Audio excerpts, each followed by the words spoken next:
Welcome to No Question About That, discussing United 3, Ipswich 2 with the recently unemployed Wayne Barton. How's it going, sir? Sorry to hear about Big Sir Jim wielding his massive axe on your head. A big loss. Yeah. To who? Not to United. It doesn't feel like that. Sorry, I'm feeling a bit grumpy. What do you want to talk about first? Do you want to talk about this? I mean, I just wanted to acknowledge that you put 2 years of hard work into United and you are now but a statistic. But United's loss is the world's gain. You can put more time into your books, right? Yeah, I mean, I need to worry about that. I had enough time for everything. Yeah, look, it's true. First of all, I've posted on socials about this so people can see what Ed's talking about. I don't have to go into all that detail here. I am just one of many people who were affected by this, many incredible people. Yeah.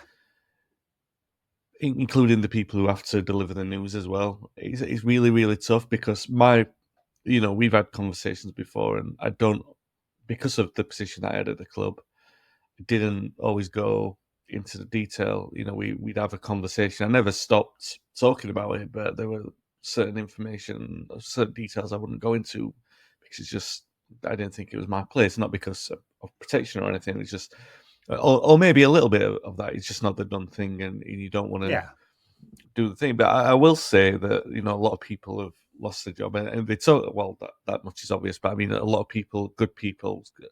My experience, it's just my experience. A lot of people will talk about how bloated and how cuts were necessary. I don't think that that's true because I think that Manchester United are the biggest club in the country and they needed the resources. And every person I've seen who has been affected by this was doing a job that was necessary and doing a fantastic job. There were some brilliant people who I worked with who were already gone in the first round of redundancies, and that was hard enough. But I'm not going to sit here and hide my emotions. I'm absolutely heartbroken to leave United, and I hope that the opportunity comes up in the near future for me to go back there. I hope so. I hope that's going to happen. But it's difficult. It's difficult today. I was there all day. I worked and then sat through a game of football, which, I've been to many, many hundreds of games United, and it's the first time that really just didn't feel like I wanted to be there because of everything. Yeah. So I mean that's my news, but I'll probably feel a bit better about it, a bit more logical. I've tried to be sort of diplomatic about it on socials and everything like that, but it's a really, really difficult one for me, to be honest. Yeah, look, anyone who's been through this process, I have, at companies that are struggling or cutting back or work in America now, so corporates who just feel like their profitability hasn't ticked up enough that quarter, you end up feeling a little bit like a discarded box of paper clips. And of course that isn't true, and no one actually wants to behave like that when they're delivering that kind of news, but it tends to feel like that sometimes for the people affected. And we forget in all the analysis of United's financials and balance sheet and how we have to get around FFP, and this word bloated is pushed out there, or restructuring or transformation, or all the other euphemisms, that there's 500 humans nearly who've lost their jobs at United in the last year or so. And that's pretty tragic. I'm going to talk about this for NQ80 Extra with Tom tomorrow about the human impact. And then my Substack this week was on the more dry analysis of what exactly is going on and why and what I think the strategy is. But yeah, it's a tragedy because it's an overused word, but United is a family club. I mean, I think whether you're on the outside or the inside, and people I've spoken to worked there, been there, played there, fans commentate on it from far away, and players and ex-players all talk about it like that. And that's not, I think it's an exaggeration to say that everyone was pulling in the same direction. And the current transformation, to use the buzzword of the day, is really has a brutal cultural and human impact. And we shouldn't forget that. All right, onto the game. Just wanting to acknowledge that United won 3-2. Right. crazy amount of stuff happened in the game between 15th place United, or now 14th, and 17th place United, an absolute classic February downpour in Manchester. I don't know how much that contributed to the low standards of game. Like, the quality wasn't particularly high in this game. The drama was quite high, and there's a fair amount of spirit, I think, in United playing more than a half of this game with 10 men. Yeah. And 3 important points, not aiming for anything obviously now, but points mean places, places mean money, money matters, and all of that. So what are your impressions? You've just got back from the game. Difficult to know really how to process that kind of game because, I mean, it was so poor, riddled with errors. There's some big errors from players that we've seen before. Crowd was getting on the back of some individuals, as you could expect. Højlund, obviously, I mean, I don't like statistics that crucify players, but Højlund's win rate of those long balls must be less than 5%. Yeah. It's really poor. You know, Onana making 2 more critical errors in there, you know, defending, you know, the conditions were terrible, but I don't think the conditions really can be blamed for the goals that we conceded, which, I mean, said its own thing, really. But then, yeah, you said the resilience. There were different things to be seen from that performance. So some of the things were weird, really, because United were opening up the play.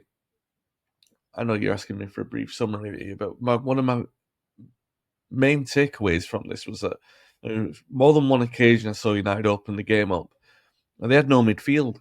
Now, that's no surprise, but we do have 2 midfielders.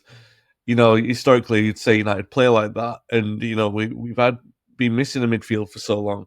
But Ugarte would go out to the right, and Bruno would drop into the centre back position, and there was no one there to build the play up. So you had this I don't know if it's part of the change within the system, which I do encourage for sure. Like, we've talked about Amorim's approach and how he changes with what he's got within the system that he's got, because he's still going to keep the system. So how do you evolve within that? So maybe this is one of those things that he did. Because we're pushing 5 high, which definitely something to be appreciative of. The problem is that they don't hold the ball up, and obviously what we wanted to see as a game plan was pretty much in the bin from the moment that the red card happened. And it's kind of like, can you get the lead? Oh, well, can you hold on to the lead at the time? Can you regain the lead, and then can you hold on to it? It becomes less about conclusions of style and substance, right? It becomes about character, and you say, all right, well, you got over that hurdle, and you dismiss 45 minutes of evidence on the back of, doesn't matter who you're playing against, you had 10 men and you had to get through the game. So you look at other characteristics, and so we said that United passed the test in that regard. It just, until he got to that point, I wasn't convinced again. They rarely are convincing at the moment, and that continues to be a 15th place, what do you expect? Sort of thing. It's, you know, there's some aspects of the first 40 minutes or so that weren't bad. If you take away the calamitous goals, they did play through the wings. I mean, it's a little bit this U shape again, isn't it?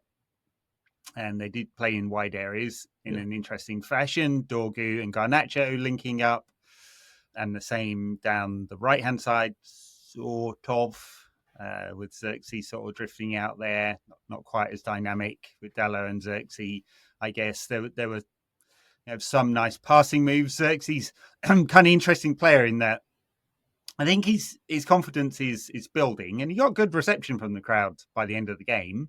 He does some nice touches, but he creates almost nothing, and there's zero chance he's ever going to score many goals. He just doesn't get in the positions you're going to score goals from. So you wonder, long term, I'd be very doubtful whether he really makes it at United. I would love to be completely wrong about that, but some nice bits today.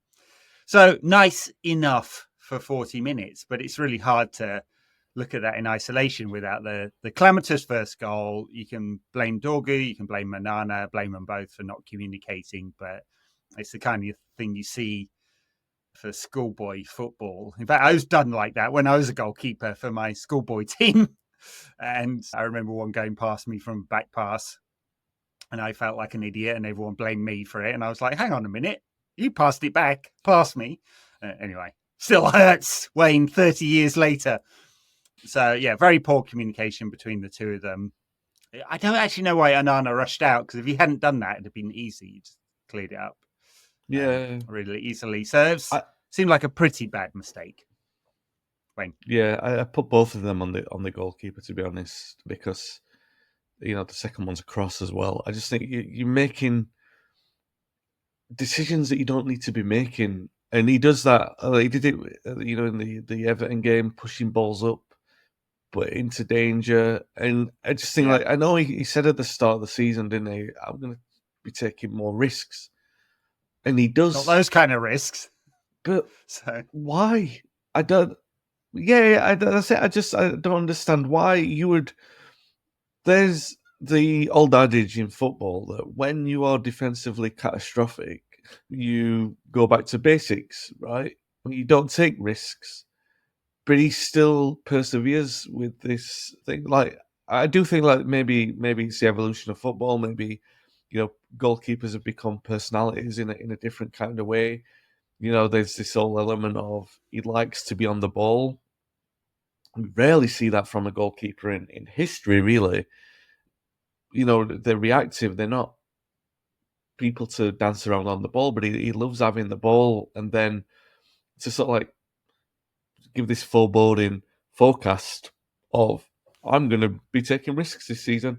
And, again, I don't want to sound, but you can't ignore the evidence of tonight when there's been two more errors and there was some poor goalkeeping at the weekend. I don't know that, like, him coming out for the first one was risk taking per se, but it may well be that he's being proactive, like he thinks he needs to do that, but it's just a terrible error in judgment. If he stays on his 6-yard line, there's no way the forward is getting to it. It's being cleared up by Patrick Dorgu. Dorgu thinks he's just going to play a simple pass back, and unfortunately they're way too close together. That literally is one of those things that the coach, when you're in a schoolboy team, will talk to you about, the communication in those kind of situations. So the second one, that look, I'm not a goalkeeping coach.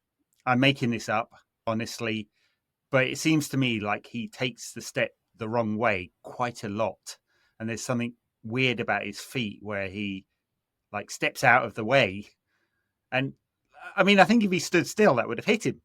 So he basically walks out of the way and then tries to dive back. It's just very, very odd. We've conceded that goal a few times as well. Yeah. Maybe not the first one, but we've conceded that. You can't have a goalkeeper. I mean, there are some where you say you shoot straight at him and they're quite soft. I mean, the area is quite close to him. He lets a lot of goals in there, like that are too close to his body. And the cross shots. I mean, I remember once, was it Morten Gamst Pedersen scored one? And it might be Tim Howard in the Howard and Carroll glory days.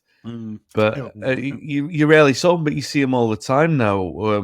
Again, I don't want to be throwing one or two players under the bus here, but I do think when you look at this season as a whole, this season in particular, I struggle to think of any season in history where United have conceded so many goals that could have been avoided if not for basic goalkeeping errors or basic goalkeeping improvements or risks. And or defensive errors.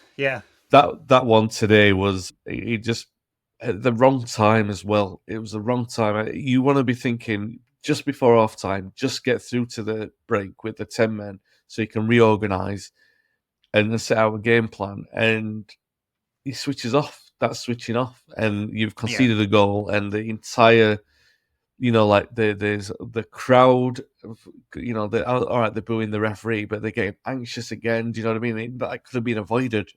But thankfully, I mean, within a couple of minutes after the break, that's academic. So, well, let's talk about player we haven't mentioned so far, Bruno, who's involved in all of United's goals in one way or another. Obviously, he delivers the set piece for the Sam Morsey own goal, like brilliant free kick, just fizzed it across. There's some frustration with Bruno because he does hit those flat ones from corners or set pieces, and so it will tend to hit the first man, which I always think is just good defending. You're in the right place, and so it's a high risk, high reward ball, and that one's obviously kind of forced Morsey, who didn't have the best game, Ipswich captain, and put one in his own net. But I think a lot of that, 75% that is on the delivery into the right area, forces the player to do something. We haven't been great from set pieces for a very, very long time, but there's 3 goals all come from a set piece today. So, hey, maybe we're getting better. And so that was the initial equaliser on 22 minutes. Then we have the Lick's goal, another corner. That was full on 15th place versus 17th place.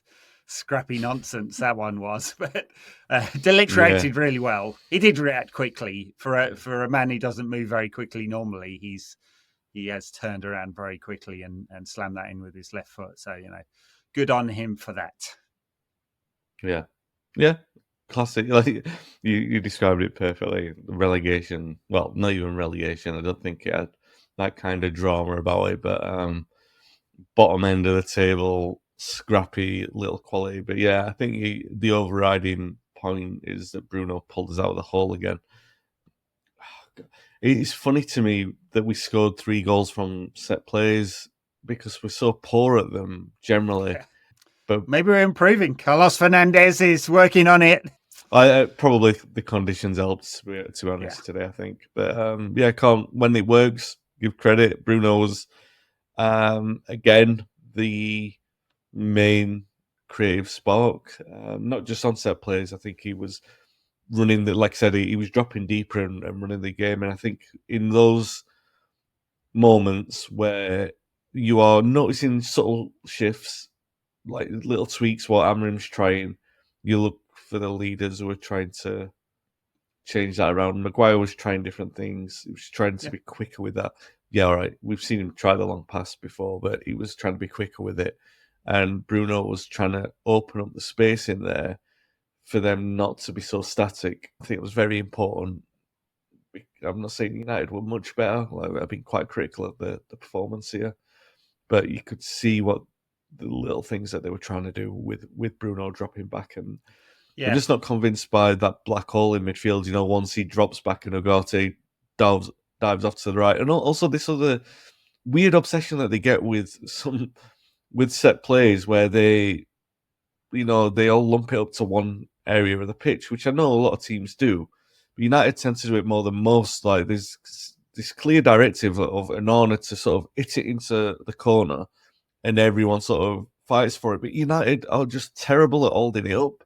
So I don't know what they stand to gain from that. There's got to be a better way of playing a set piece where the ball falls to United, because then you would just say, I acknowledge that you're going to lose the first ball, but work harder on the counter press.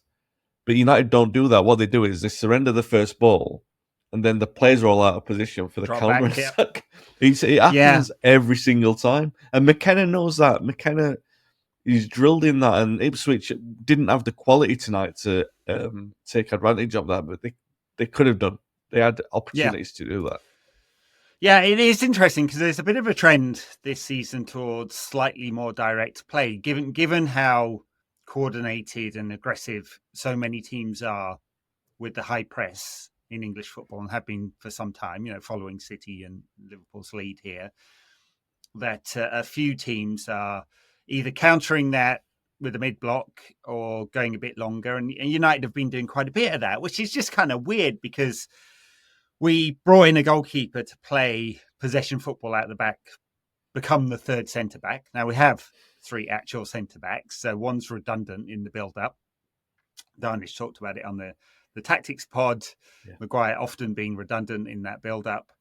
And then we go a bit longer. So we've got a footballing goalkeeper who makes way too many mistakes. He's replaced a goalkeeper who couldn't play football at all, who also made way too many mistakes near the end because he got the yips, and it just doesn't feel like it adds up. And like add to that the fact that we, as you say, we cannot hold the ball up. I mean, Rasmus Højlund, Amorim spoke about in the build-up to this one. He was asked about it because it's 19 games without a goal now.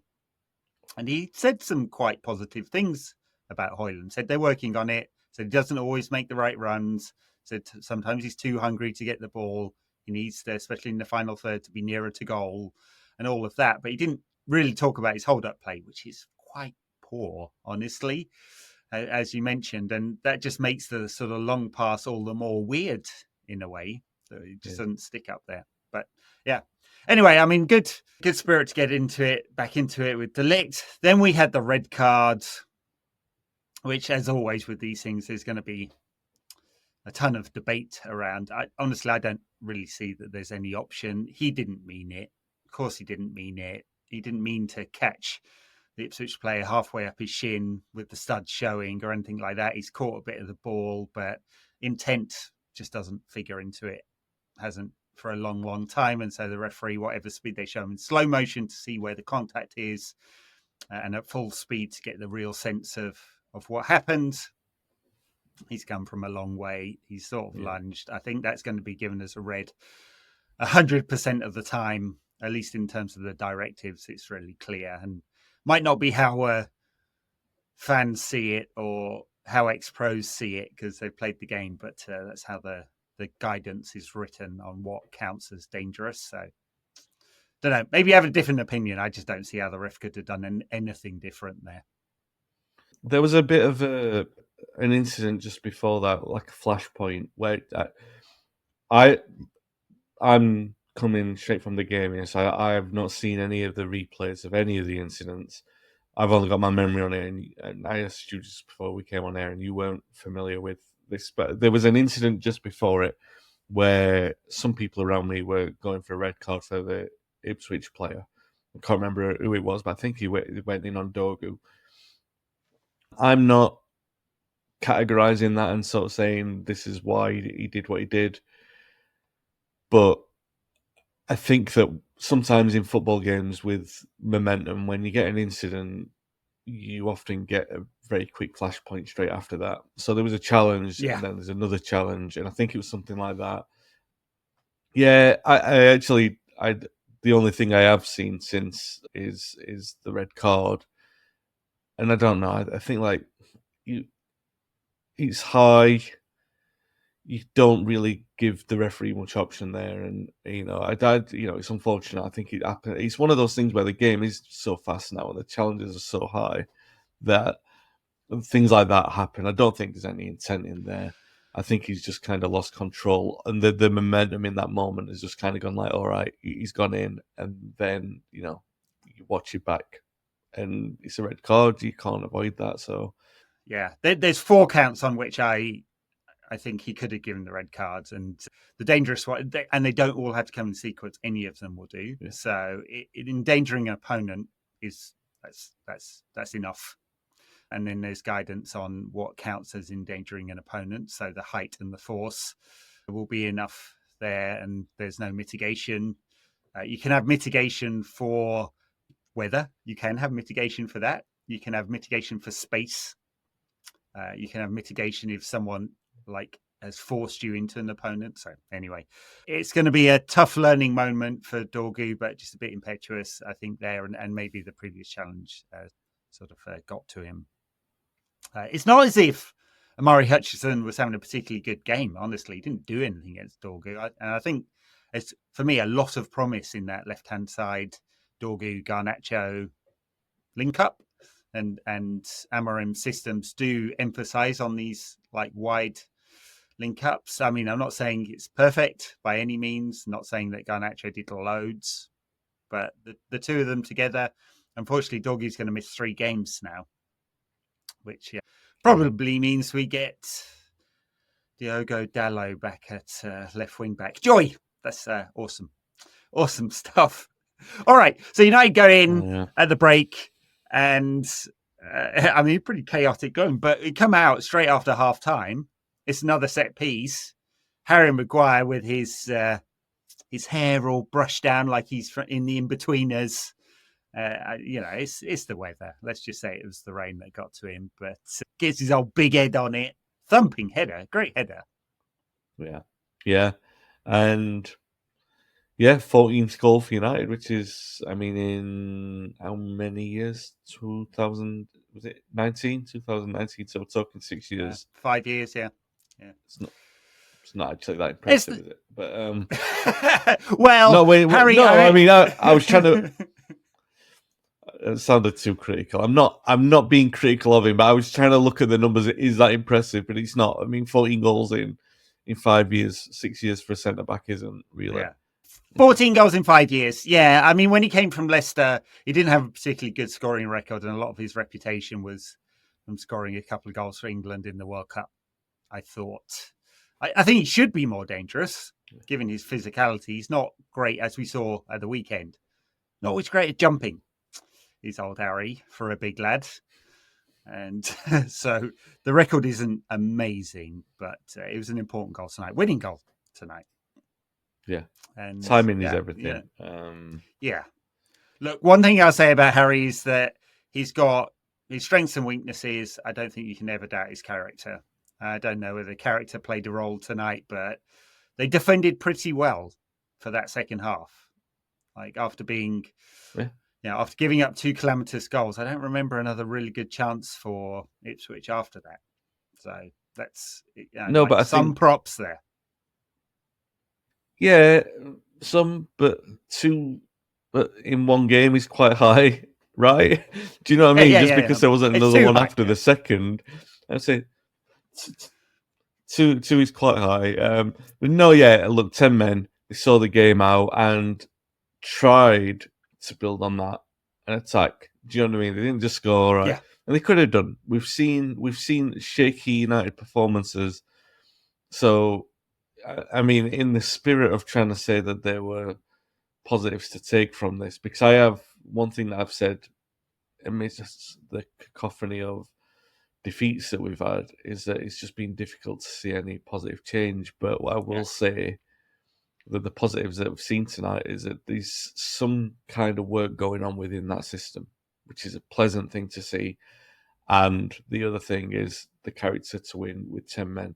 The issue that you have with this United side and the manager, unfortunately, at the moment, is you want to see that second half and that character and that resilience count for something moving forward and not just be an isolated incident, right? That's what we want to see from every positive piece of this jigsaw, that it adds to something that you can build upon. And he said, this was when Amorim did this, and this is why it made a difference at this point, or this is why the players stood up at this point and turned around some of the wider opinion on them. Is there enough in that? And the difficult thing when we do a podcast after a game is that we are analysing that in the isolation of the 90 minutes. So it feels like, all right, you're being quite reductive on that. But you can only do that on the evidence of that 90 minutes. So then you go, all right, how do you see that over the next 4 or 5 games? Well, all right. I think that's Ipswich. Plenty of fight and spirit, as you said. Whether that means anything for the bigger picture, I'm not so sure. But Ruben Amorim, as I mentioned, was talking about having those free training weeks and how much he thought it had benefited the team. So let's see whether that plays into things going forward. Fulham in the FA Cup starts to become quite important, really, the FA Cup. I mean, it's not as important as the Europa League, just because development of club revenue, Champions League, all that kind of stuff. But pretty bloody important. It kept Ten Hag in the job last season, so we're not going anywhere in the Premier League. So this one's important. No, I mean, every cup game is, and you can never discount the quality of, the sort of consequence of that kind of momentum. Like, you were quite right there to say that people have sort of been on the other side of that fence, haven't they? Saying, like whether or not that was the right thing to keep him in a job. You've said that, and maybe I would argue that as well. The value of winning it sometimes against a long-term prospects of that managerial reign is a funny thing, because you want to win trophies, and trophies are the currency with which you measure the memories and the history of the club. So it's a funny thing, really. Did it set the club back? Are we any? It's all moot now. But the consequence of the FA Cup for Amorim, like I said, I don't think it's quite as severe as the Europa League. The Europa League's got so much significance now, in a way that I remember you saying a couple of years ago when we signed Casemiro and Anthony, and you were talking about how critical it was that we qualified for the Champions League that season, and we did. But now, without a year in there and the potential of no European football, I think everyone's starting to see how critical not qualifying for the Champions League next season is going to be. And that's laid bare now. It's no longer you are hypothesizing behind a spreadsheet on a podcast. Everyone can see in the figures how that can affect United's ability to work in the transfer market for the foreseeable future. So, well, it's more than that, Wayne. Unfortunately, it's transfers. Yeah, it's a couple of players. If we're looking in the 30 to 40 million pound range, Dorgu style signings, which I think is the strategy going forward now. But it's also not cutting another 100 people.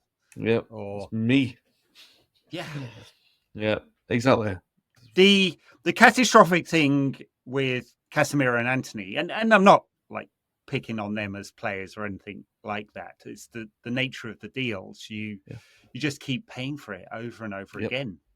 Like as we are, Casemiro will probably trigger the extra 10 million as well, or at least parts of it based on appearances. And it's just been so incredibly expensive and almost impossible to let him go without taking another impairment. Anthony, the same. It's like he's doing well in Spain, and we need him to do well in order to get the fee to sell him up to a point where we don't actually lose money in a PSR era. If you lose money, that's less money you can spend. Yep. And so the guaranteed, even if you're terrible in the Champions League, it's about £40 million.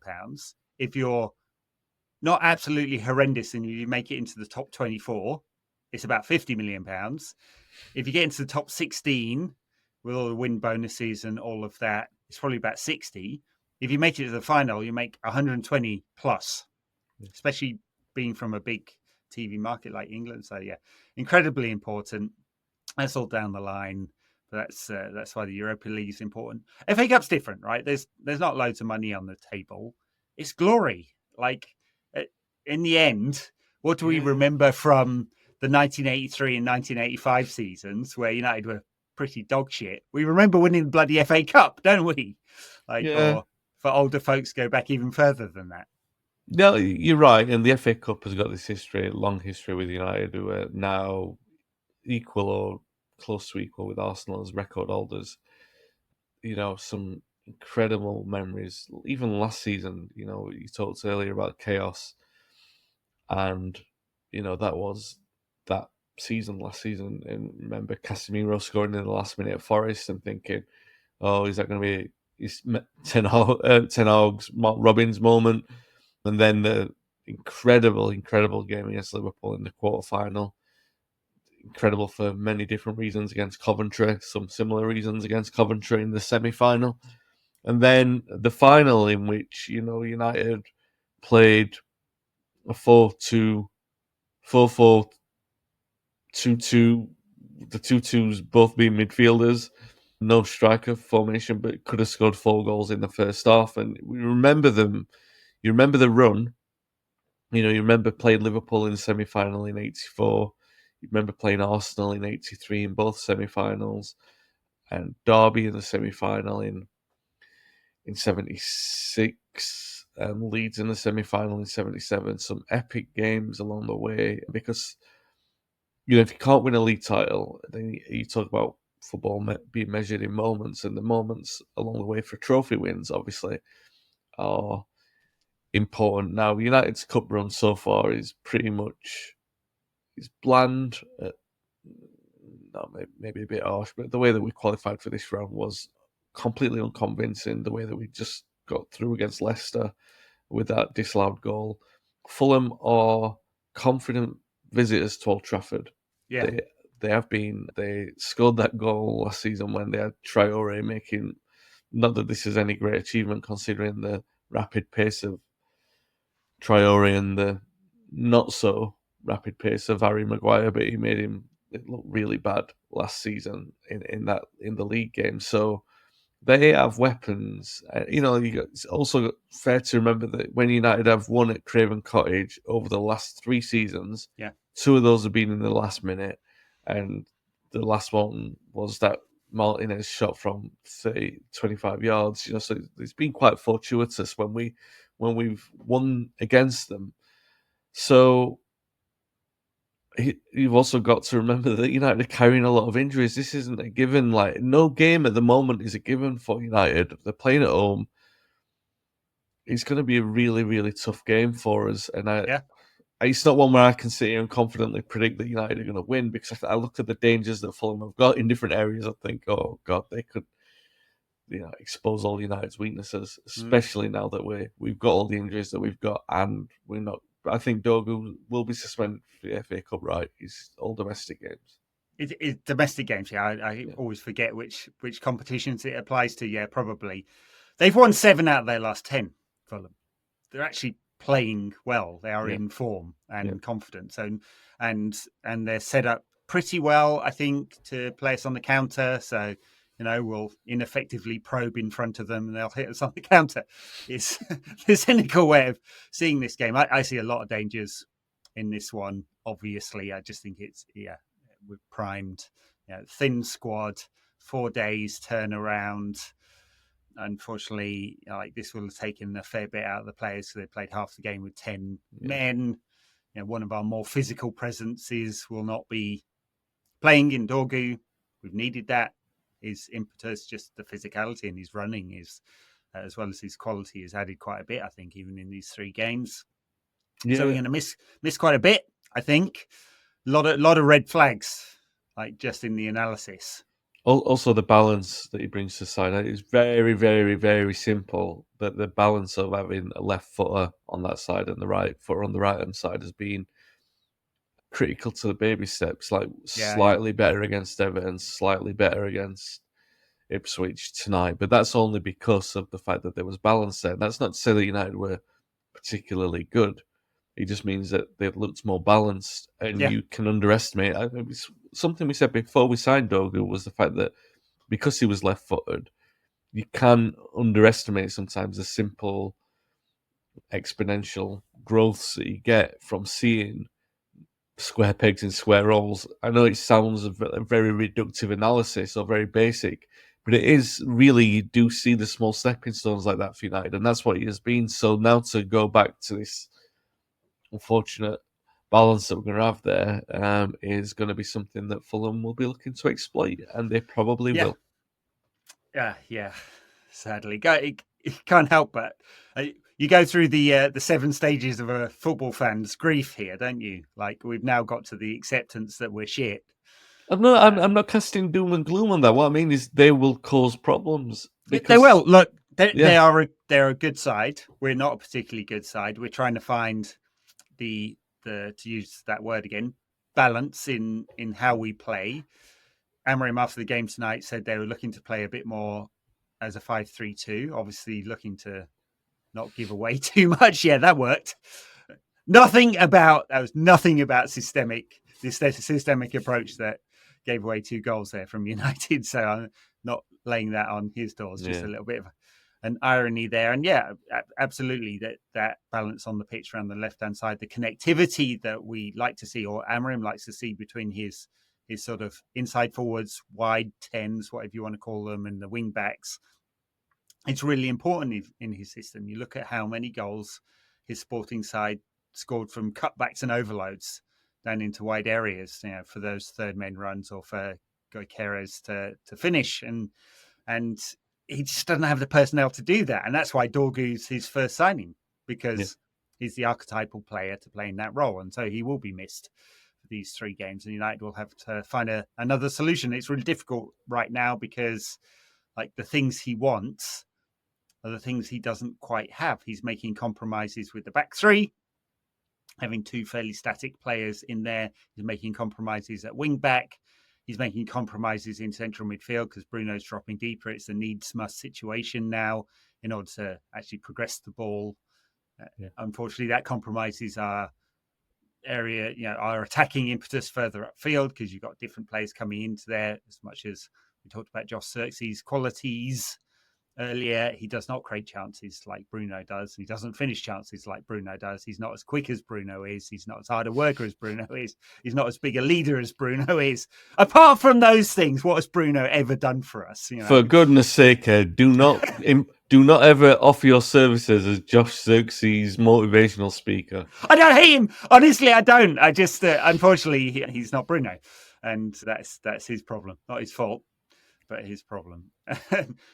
Apart from the roads and the toilets and the sanitation and the all of that, what has Bruno ever done for us? So I mean, like, I feel sorry for Amorim because he's trying to do a lot of stuff without having the requisite tools. And I think there's been this debate, especially over the last week. And should he adapt? Should he compromise? What should he do in order to get the best out of United? And we've had 5 managers preceding him who, well, maybe Moyes didn't give up on his philosophy, but all the others did in some way or fashion. Moyes rigidly stuck to his philosophy, for better or worse. But get it in the box. And even then, it was like, well, you signed in a number 10 again. In fact, you could argue Fellaini was a 10, Mata was a 10, and he gave the 5-year contract to Rooney, who was a 10. What are you doing? Anyway. Well, just as 10s were going out of fashion. Just buy loads of 10s, like different 10s, different variety of 10s for a team where it plays 4-4-2.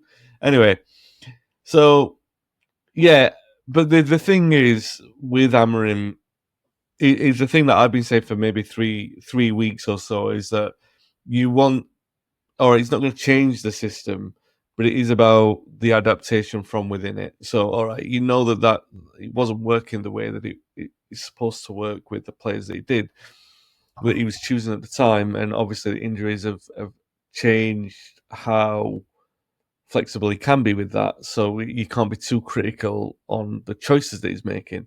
However, the little changes that you see with Bruno dropping back or Ugarte, even if I don't like the look of it, Ugarte moving to the right side and things like that. The little Xerxes dropped deeper a couple of times today as well. And like I said, there are things, unfortunately, we won't see it on Sunday with Dorgu and Garnacho, is the dynamic between who stays left and who goes inside, because that changes. The idea was that the fullback or the wingback would stay wide, very much wide, but we have seen with Garnacho that he likes to do that, and so there's been some kind of compromise there. Because we were talking, the very early criticisms that we had or observations were, can Garnacho play in that pocket at 10 because it doesn't fit? But what the adaptation, what we've seen recently, is they'll let him try and play wide left. That's what happened against Leicester, and it changed the game. And these are the things. Earlier I'm talking about when I'm saying what are the little morsels that we're seeing that we can build upon. We are seeing a manager who is very slowly, in very tiny sample sizes, doing those things that we want to see, where he's trying different things within the system. So he's not sacrificing the principles. He's using the tools at his disposal and saying, that wasn't working. I've still got the same players. How do we move it around within this? And that's actually, it's not entertaining at the moment. The game was entertaining because of the mistakes. It's not an entertaining approach to football, but at least you are seeing some kind of progress in there. Yeah, no, I'm all right with that. I think he's tinkering within the system. He's talked about principles rather than, he's rejected a lot of the criticism that's come from the media about the 3-4-3 or whatever, and he's basically just said, look, it's the principles that matter in whatever position. Although he talked tonight about being a bit more 5-3-2. I'm not sure it really looked like that to me. It looked, especially out of possession, it looks like a 4-4-2. Whatever. I think he's doing the right things. He's trying to find solutions. He doesn't have the ideal squad for it, for sure. And how far he'll get towards his ideal squad this summer very much depends on how far United go in these cup competitions, unfortunately, for him and for all of us watching. But yeah, very dangerous on Sunday. Just would be a miracle if United walk over Fulham. I just don't see it. They're playing well at the moment. Fulham, they've got a very smart manager in Marco Silva. They run off a small budget compared to ours. Very, very small budget, although they do charge tourists coming into London £600 to go to a game or whatever it is. So it's brutal. So there you go. I'm not sure whether they'll bring a good following. Fulham are awesome at bringing large followings to games. Maybe they'll do for a cup game at Old Trafford. So we'll see what that looks like. Yeah. The final thought, Garnacho caused a little bit of a stink after he was taken off by walking straight down the tunnel and not joining his teammates on the bench. Ruben Amorim was asked about it afterwards, said, "I'll have a word. It was raining and cold." Yeah. Look, you can understand, because I mean, the sensible thing would have been to put Garnacho there to see out until half time and then make, like I was saying earlier, make your concessions at that point. But then, especially, it didn't look like a wise decision at the time, and it didn't look like a wise decision 2 minutes later when we conceded a goal. It's like, well, where are we going to find the penetration from in the second half? But you can understand why he made the decision, because he was like, all right, what do we need to protect most in the system? Yeah, he said he was worried about set pieces. Yeah, and so he's sensible, and at the end of the day, you win the game of football. There's no comeback on any decision that you made, really. So he's just look, he's like that, Garnacho. You don't want to see it. It's happened quite a few times. Not exactly this thing, but little bits of you feel like he's not matured. Yeah, and especially when you see a month ago, 5 weeks ago, his very future at the club was up for conversation. And so he's had some kind of salvation in some respects. I mean, he's done something right, because him and Rashford were out for maybe different reasons. We don't know exactly. We're out for that City game. Rashford never came back. Garnacho has done. So he's done something right in the manager's eyes to not only get back into the squad, but start fairly regularly, if I can get that word out. So I would not necessarily come down on him like a ton of bricks. I do want to see steps towards professionalism, though, because that's what I mean. Turning it later training. I think he walk down the tunnel one other game when he came off as a sub. Wasn't that an issue with Ten Hag? I may be making that one up. Hallucinating, as they say. He could have done, but I mean, you want to see. This is the point: is that when his professionalism is being questioned, the last thing you want to see, just weeks after he's been given a reprieve at the club, is something like this. You can understand being disappointed, because, like I said, I at the time I didn't think it was the right decision, but. And that you're an attacking player, you don't want to be brought off when you haven't done anything wrong. But that's the sort of maturity aspect of it, which you spoke of there. You've just got to sort of, even if maturity is getting advice and saying just don't always react. Yeah. Is there any benefit to reacting? I don't think there is. So there'd be no, apart from if United don't win and he showed off, and everyone could say, well, he was right to have showed off. But that's not wisdom on his part and a damning judgment on the manager, because we had a red card. So there just wasn't a benefit to it. So you would be advising him, saying, all the greatest players in the world, all the greatest players. What am I saying? Ronaldo was so prone for the issy fits. Do you know? But you know what I'm saying. There's almost universally no benefit to reacting. Most players mature over time. Ronaldo is 40, going on 4. I mean, honestly, behaves just like my toddler. Now ex-toddler, but slightly older. Anyway, all right. I clearly cannot talk anymore. It is very late. We'll leave it there. Thank you very much, Wayne Barton. My full Sunday name was given there. Well, not quite. You didn't do that, but thank you, Ed Barker. From me, Wayne Barton. Good night. And good night for me.